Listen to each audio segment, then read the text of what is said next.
Story: The Land of Farming. Title: Farmland. Land, people, farm. The land of farming lay in a wide, patient valley where the earth seemed to breathe in rhythm with the seasons.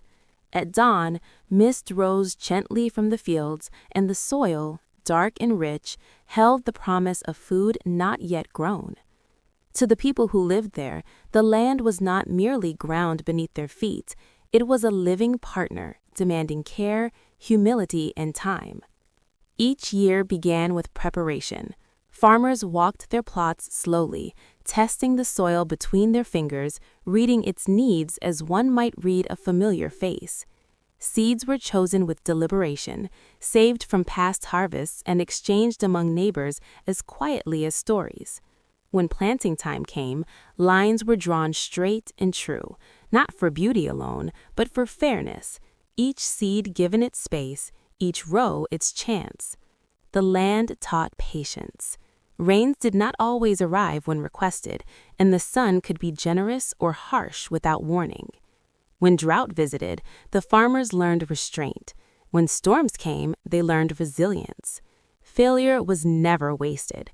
A poor harvest became instruction, and a good one became responsibility, reminding everyone that abundance was temporary and must be shared wisely. At the center of the valley stood a modest marketplace where produce changed hands and news traveled faster than the wind. Here, the results of the land's labor were visible: baskets of grain, bundles of greens, fruits still warm from the sun. Elders spoke of earlier years, children listened with half attention, and everyone understood that the land connected them across generations. When harvest season arrived, the valley transformed.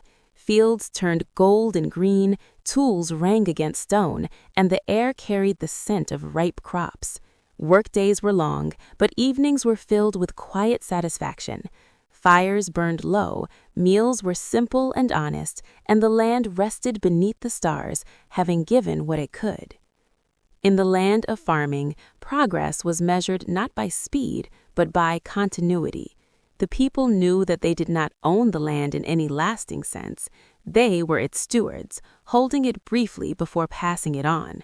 And as long as they listened to the soil and respected its limits, the land would continue to feed both body and spirit, season after season.